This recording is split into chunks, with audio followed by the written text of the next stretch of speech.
Welcome on into the Wolverine preview show. Clayton Safey here with Chris Ballas. Week 3, hard to believe we're already here, but 2 weeks under our belt. Michigan 2-0, coming off of Washington. We'll talk a little bit about that. We'll obviously preview Northern Illinois. Michigan a 27-point favorite over the Huskies. 2 straight weeks against Huskies. But, Chris, let's just talk first. I mean, before we went live here, you were mentioning the great weather we've had the last few weeks. It's been beautiful September football weather. The atmosphere last week was incredible for that night game. One of the best I've ever seen. Doug Carr said it was top 5 for him being on the sideline, actually experiencing that. Just incredible. The Michigan fans, the way they've come back here after a year off. Yeah, I'll tell you what, the number one crowd, and I bet Doug would agree with me, was 1997 Ohio State, and that was unbelievable. Now, that's when they had grass still, and you could smell it. When you went onto the field, you could smell just the smell of victory. You know what I mean? But how loud it was. We sat outside. We actually, back then, the media in the old press box could sit on top of the press box and set up some chairs. And on the photo deck, they were a little bit less strict about where you sat in the box, and we got a group of us up there, and it was absolutely nuts. And but listening through that glass, and it's different, as you know, being up in the press box, but they opened one of the windows and you could hear it from start to finish, and I thought, man, how awesome it must be to be sitting out there. So, but the crowd was electric. I would imagine it's not going to be as much so this time. Students will get there late. It's a noon start. It's Northern Illinois. Nobody's so concerned about getting revenge on Rocky Lombardi, no matter what the Detroit Free Press writes, So the revenge for that one will come, you hope in a few weeks down the road, depending if Michigan gave the win over Michigan State. But you know what? This is just another game. Very likely to end up 3-0 in the non-conference. And then that's when it gets real, Clay. Washington wasn't as good as we thought they were going to be, but you took care of business. You established the running game. The offensive line looks pretty good. Let's get by this one and see what happens next week, because I think Rutgers is a pretty decent football team. Yeah, I think that'll be a good test at home. I think Wisconsin is going to be a hell of a test, of course. And then I think that Nebraska game is actually, more important than people are talking about, because whether you beat Wisconsin or not, if you beat them, you got to follow that up with a win on the road against an average to bad football team. We'll see exactly what they are in the coming weeks. They haven't looked great, obviously. No. If you lose that Wisconsin game, you better bounce back if you want to salvage any sort of a season here the rest of the way and beat Nebraska. So these next few games after Northern Illinois are going to be important. Anything 2 weeks in that has you changing anything about your expectations for this team? You just said it.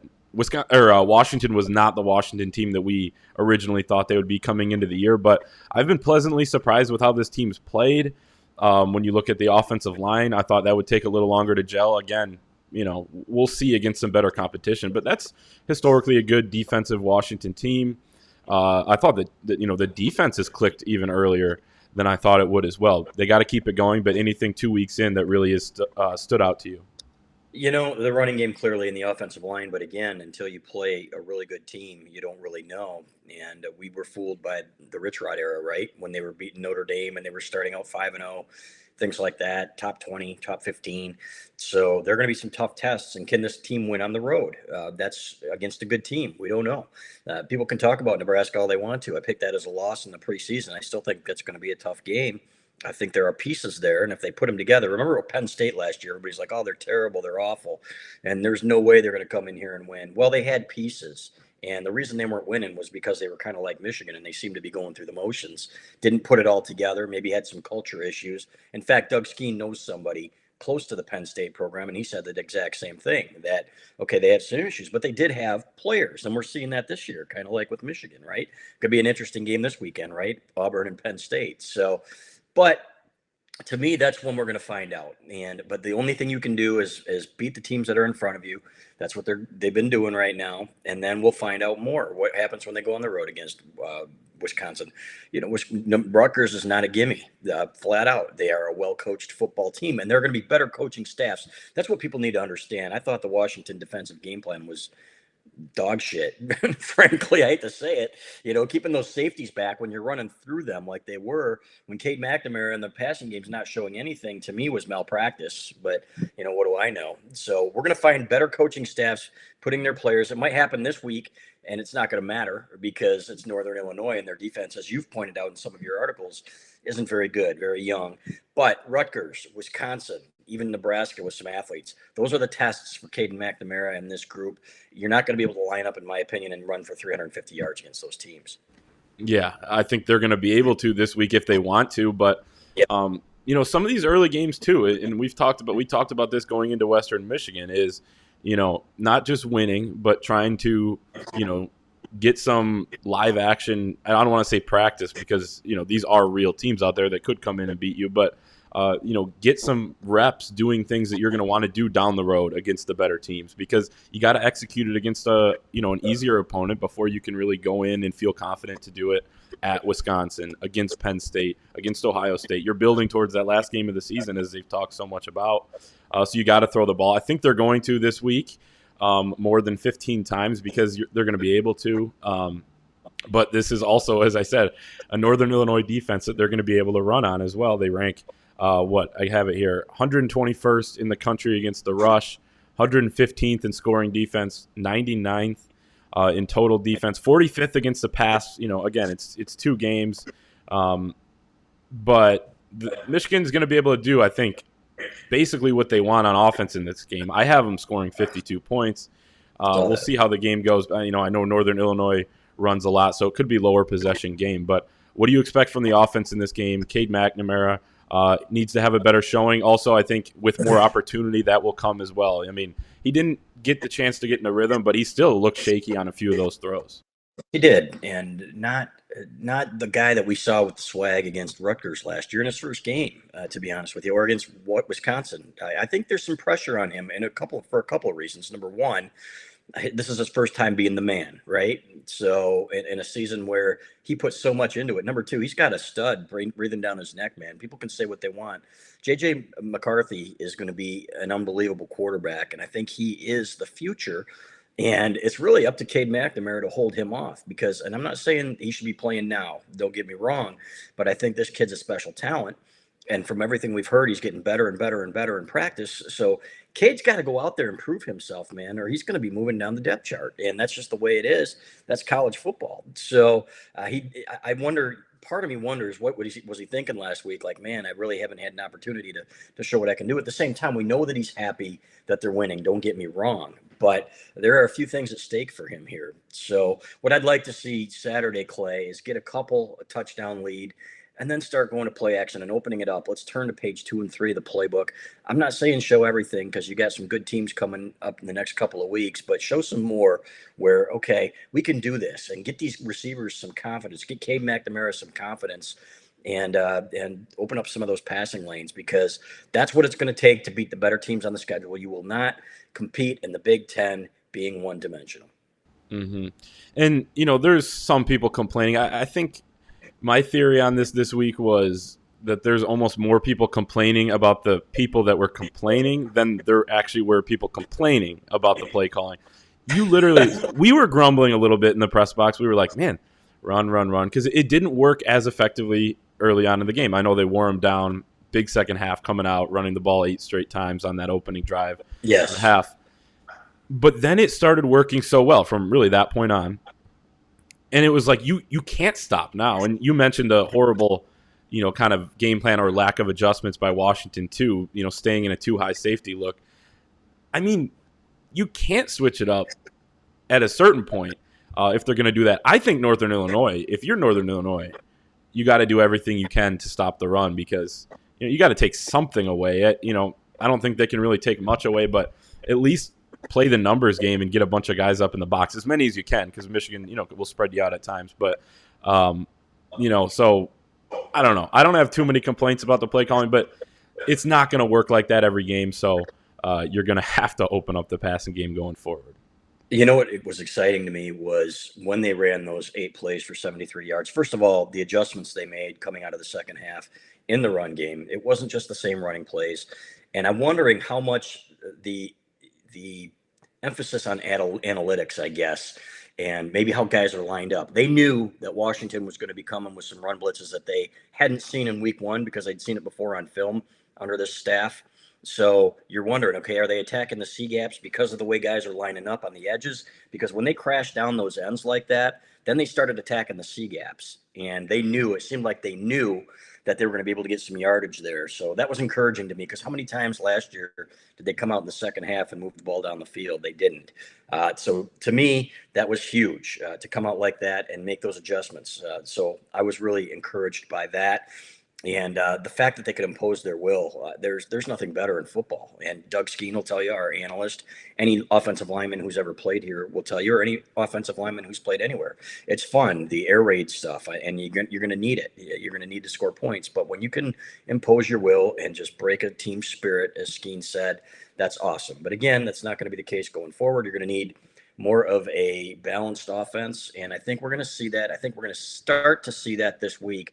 Now, I said the same thing in 2006, Clay, and it was week after week after week of run, run, run with Mike Hart. Then they got to the Ohio State game and they opened it up and should have won that game with their offense. So you do what it takes to win the game. But again, this is not 2006, and this is not a team that is going to be able to dominate you with their talent. They're going to have to dominate you with some scheming and stuff too. I want to see if Josh Gaddis can scheme some guys open in the passing game, because to me, it looks like that hasn't been the case so far. Mm-hmm. And although it warms the cockles of my heart to see the drives like that, and that's what Jim Harbaugh said after the game, and he said it again Monday. You're right. And when they talk about what are you doing every day to beat Ohio State, you also have to, as we mentioned earlier, practice some of the things and do some of the things that you're going to have to do to beat Ohio State in a given game. That includes, what are you doing to beat Ohio State? That includes Saturday against Northern Illinois and Saturday against Rutgers and all that. Let's flip to the defensive side, where they're facing Rocky Lombardi again, as you mentioned earlier. 323 yards last year, 3 touchdowns, playing with Michigan State. Now, that wasn't a good Michigan State team. Turns out it wasn't a good Michigan team either. This is a worse Northern Illinois team. He doesn't have as much talent around him. I don't know. Mike McDonald said Michigan knows what's at stake, and he basically left it at that. Jim Harbaugh didn't want to, he was asked about Rocky Lombardi, didn't want to answer. They know what quarterback they're facing this week, and the cornerbacks know. I was looking at the stats from last year. Jamon Green led up 3 receptions and a touchdown. Jalen Perry led up a touchdown. Josh Ross, linebacker, led up a touchdown. Vince Gray led up 3 receptions for 150 yards. He got gashed quite a bit. These guys remember what happened last year. And then also I think there's going to be a much better pass rush. This is a really bad offensive line for Northern Illinois, so I think Rocky Lombardi is going to be in for a tough day. I said that last year before the Michigan State game, but I really mean it this time. You mean it. Yeah. Who knows? You know what? The thing, and like I said, it's irrelevant, frankly. It could be anybody back there. And you can't, oh my God, we're going to get our revenge. You're getting your revenge against Northern Illinois. You're not getting your revenge against Rocky Lombardi. So, it's about the team, not the player. And I think that's the way they approach it. That's the way they're going to have to approach it. The kid had the game of his life. Let's be honest. He hasn't come close to having a game like that the rest of his career. Part of it was the scheme on defense played right into his hands, and he's up there chucking it, 3-step drop and throwing it deep against guys who weren't in positions to make plays. And sadly, it was a bad game plan. I think Don Brown might be the first one to admit it, Michigan's former defensive coordinator in hindsight. So that's not what he's going to be facing on Saturday. So that's one thing that Mike McDonald has done, the defensive coordinator, that has impressed me in the early going. And what he said, it depends on the team what we're going to do. And we saw it against Washington. We saw more guys with their hands down in the ground. Against Western Michigan, there were 2 for most of the game. So he's adaptable. He's smart as hell. You can tell the way that he adjusts on defense. So I'm pretty excited about what we're seeing here from him in the early going. And again, this is not about Rocky Lombardi. This is about beating Northern Illinois. Yeah. No doubt. I think there'll be a little added motivation for some of those guys, but you're right. I mean, this is an overmatched Northern Illinois team. This Michigan defense facing a rushing attack, we have to mention that Harrison Whaley, their running back, second in the nation in touches per contest, 26.5. They're going to pound the rock like Michigan has done the last couple weeks, but he's 3rd nationally in rushing yards per game, 161.5. I don't expect him to get there in this game, but I think it's a good test that Michigan's going up against a good running back, a really good MAC running back. And I was talking to one of their writers, Edward Carifio, and he was saying the offensive line is really no good for Northern Illinois, and this guy's doing it all on his own. So credit to him in the first 2 games. I think it's going to be a lot tougher sledding against Michigan this week, but he's definitely a guy they're going to have to key in on and figure out how to stop the run. You're going to play some good backs coming in here in the Big Ten season, so I think that's something to watch too. Yeah, without a doubt, the kid can move. I saw it. He broke a couple tackles. I think it was against Wyoming and scooted for a 75-yard touchdown. So you can't give him any room. Can't give him those lanes. Certainly can't allow those big plays. And that's something that Michigan has done well, is limiting those home runs, right? In the first couple of games, with maybe one exception. With Rod Moore, the pass over his head, the freshman safety, who's going to be really good, by the way. He had 2 picks in one of the scrimmages this year, and the kid was around the ball, but he's a freshman. He's going to make some mistakes. So it's good to have him out there getting that experience in wins. Now, if it were costing them games, then you'd be probably singing a different tune. So, but that's what it comes down to. Stop the run, make them throw. If that happens, I don't think they have the receivers. They're not going to be putting up 28 points. I saw what one of the writers told you. It's going to be 49-28. It's not going to be 49-28. They're not going to score 28 points on this Michigan team. So I'd be surprised if they got to 17 or more than that anyway. And you never know what's going to happen in garbage time. And we saw that in week 1. And we saw that in the Lions game, right? When they came back and ruined all these DraftKings, some guys are destitute now because they bet the farm on San Francisco should have won and didn't. In that they Lions never game. give up. Man, Dan Campbell. That's great. Yeah. So, but to me, it's going to come down to that. This is a game where you want to play a lot of people, not show a ton, but again, get some things accomplished in the passing game so that you can prove and get yourself guys some experience and some confidence going into the Big Ten slate. Mm-hmm. So I've got 52-6. You're at 45-10, decently similar. Everybody with a pretty big margin on our staff predictions. And by the way, that Rod Moore, letting up that touchdown, you watched I was rewatching the game on Sunday, and then I saw a clip on Twitter about it too. But right after he gives that up, and they kind of show in, zoom in on him, Aiden Hutchinson's the first guy running over to him, saying, whatever to him, like, hey, we got your back, don't worry about it, we'll get it back, things like that. The leadership on this team has been much improved. It's something we've talked about a lot. The culture was broken last year. It seems to be fixed, at least for now this year. We'll see how it stays intact down the road, but I thought that was something to note on that play as well. Any final thoughts heading into this with you got 45-10 Michigan over Northern Illinois? Yeah, not really. I think it's I'm looking, like I said, I'm excited to see what happens around the Big Ten too. I want to see in week 3, you kind of understand who's got what, right? I want to see what Michigan State does against Miami of Florida, who's not very good. So they're okay. And they've got athletes. Michigan State's got some better athletes than they had last year, but this is kind of their first test, especially on the road, right? I believe they play them on the road, if I'm not mistaken. Yeah, I think it's down in Miami, right? Yeah. Yep. So, and then Auburn, Penn State, man, they're going to be some good games. So we're getting into it now. And there's something special about conference play though, right? When teams start playing each other, and we've seen a few of those games. So it's kind of exciting knowing that this is the last week before it really gets serious, and watching these games. I can't wait. I like the noon games because you get to watch more football later, Clay. That's the good thing. So excited about that, and looking forward to it, and happy birthday to my mom. Happy anniversary. So that's my final thought. There you go. Definitely. Yeah. You mean you don't like, staying up until 6 a.m. writing after a night game like that? A noon game? After a noon game? No. After a night game. Yeah. I didn't like it. No, it's funny because it does skew you everything about it.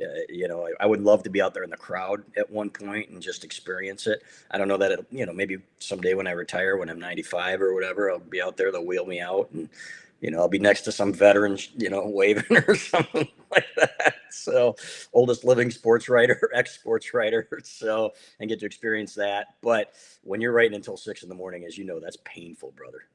Yep. You got to love it. Yep. So, yeah, definitely. Noon on Saturday, Michigan, Northern Illinois. Keep it locked at thewolverine.com before the game, during the game, after the game, for all your coverage.